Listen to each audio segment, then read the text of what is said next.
But I think what those fantastic organizations recognized was, first of all, we're trying to solve quite a difficult problem, in that how do you build a brain, digital brain, that can perform the tasks of a human brain, and do that in a consistent and compliant way. And so what we first started is that we had to be able to do this in a low-code environment, so that we could empower more and more people to be able to do this, and they didn't have to be heavy coders to essentially build virtual agents. And so that, I suppose, was the first thing we got right, was being able to do this in a low-code environment. I think the second aspect was we had to look at how do you build a virtual agent that can operate like an expert in advisory logic, as opposed to like a digital assistant, which is fairly simplistic logic. And what you tend to find with experts is that experts are different to assistants in that they don't solve problems simplistically. I'll give you an example. If you go to a pharmacy today and you say to the person, "I've got a sore throat," they will be an assistant for you. What they'll do is they'll say, okay, they'll ask a few questions and they will say, which of these lozenges would you like to do? So really, it's a qualification of the solution. You already defined the problem, they're qualifying the solution. The problem is if you have, after 2 weeks, still a sore throat, you realize that assistance wasn't enough. You're needing advice. You're needing to go to a doctor who's actually not going to start with all the products on the shelf to work it out. They're going to start with your throat, and they're going to say, let's see what's causing the root cause of this problem. And they're going to analyze your throat. You actually potentially find that you maybe had a cancerous growth on your throat that was causing that, and you could have had as many lozenges as you wanted and never have solved that problem. And then they'll give you a solution that actually does solve it. So it really pays for advisor support when you're not sure about your problem, or when the product lines are quite complex, and you actually need a lot more help. So when I go to, for example, a camera shop and I'm not very clued up with cameras, I would like an advisory support rather than just an assistant who does my bidding.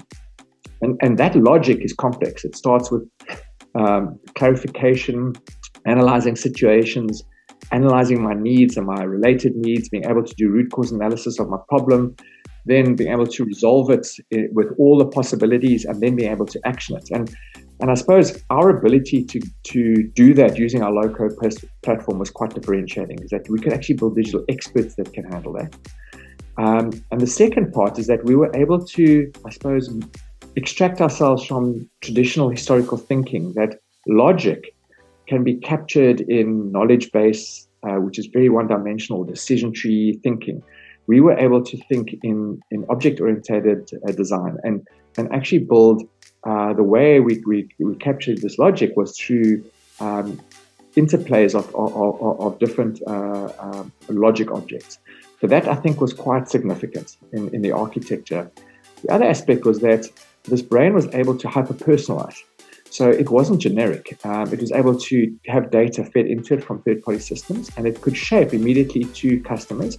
But also, as customers engage, it is able to dynamically shape in many different dimensions.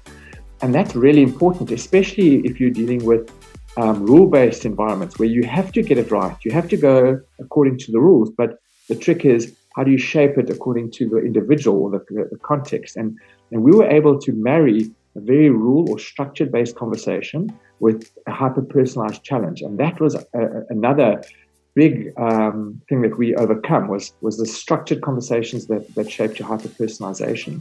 I think the third thing was that our virtual agents aren't just answer givers or question engines. What they do is they're able to understand what you are dealing with, but then they're able to action. They're able to actually come to solutions and pass on relevant data sets to third-party systems for actioning, and in a format that those third-party systems can do straight through or through RPA. And I think that was another aspect we got right, is really saying, how does this virtual agent work with third-party systems, and how do we make sure that it can do the full job, as opposed to just half the job, but always rely on a human to do the rest. And the fourth area that I think we really cracked was, how do you make this virtual agent operate seamlessly across multiple channels? So you don't just build a chatbot that can only handle, for example, as a pop-up on a web page, or that can only work with WhatsApp.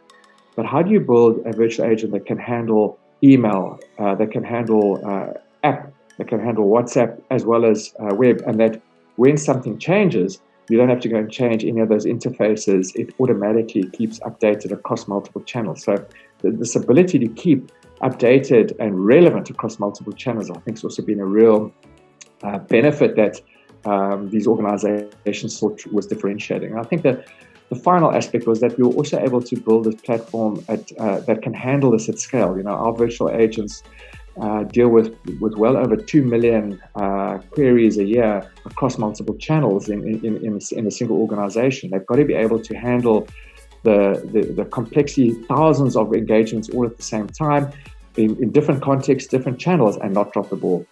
And finally, that they also have to be regulated. They have to be able to prove that what they did fitted all of the compliance rules and that we could evidence that. And that the data that was gathered across every question asked, every answer given in context, that rich, meaningful data, that data could start also being handed over to data lakes for deep insights and machine learning.